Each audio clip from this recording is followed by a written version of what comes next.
Nick Fuentes, you'll notice, has been essentially doing the round on big mainstream conservative platforms.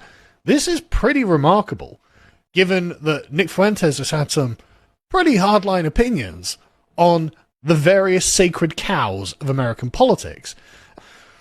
But you have to admit that Nick has said some pretty incendiary things. And I'm not saying he's not funny. He's very funny. And I'm not saying he's not well informed. He's very well informed. But he doesn't care about the taboos, right? He doesn't care about the sacred cows, because he got cancelled years ago by Ben Shapiro. And he's basically been on a one Mexican crusade. I'm joking. A one homosexual... No, joking. He's been on a one-man crusade, and he's done really well by his own standards, right? He's amassed a huge audience of young, mostly sort of young men, who are in revolt against the power structures of the American right. And this actually has a legitimate and valid critique in it, which is, why does Israel have so much influence over American politics? Now, I'm not being anti-Israel by saying this. It is a genuine question, and it looks like it's a question whose time has come. So it's something worth addressing. They see these counter-jihad types. They see being pro-Israel as being anti-Islam. And it's like, well, that is true.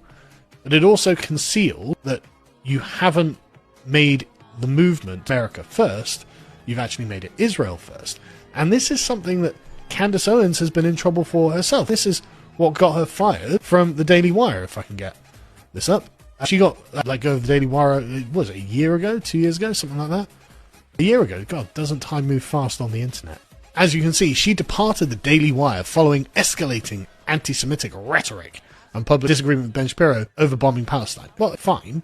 Ben Shapiro doesn't have to hire her. He can say the Daily Wire can have an explicitly pro-Israel editorial line. That's fine. He's completely free to do that. But it's nice to have that out in the open, right? Not trying to get into the weeds on all of that. But the point being, you can see that there are a series of contradictions in the American right that are bursting forth. And this brings up the question of distant problems and proximal problems. Now, the distant problems are the long-term structural questions about the right wing in the United States, particularly the Republican Party, and particularly the influence of Israel on the Republican Party. Now, like I said, I'm not attacking anyone, I'm not attacking Israel, I'm not attacking any of my influencer friends or anything like that. I'm just trying to lay it out in a neutral fashion that is just honest.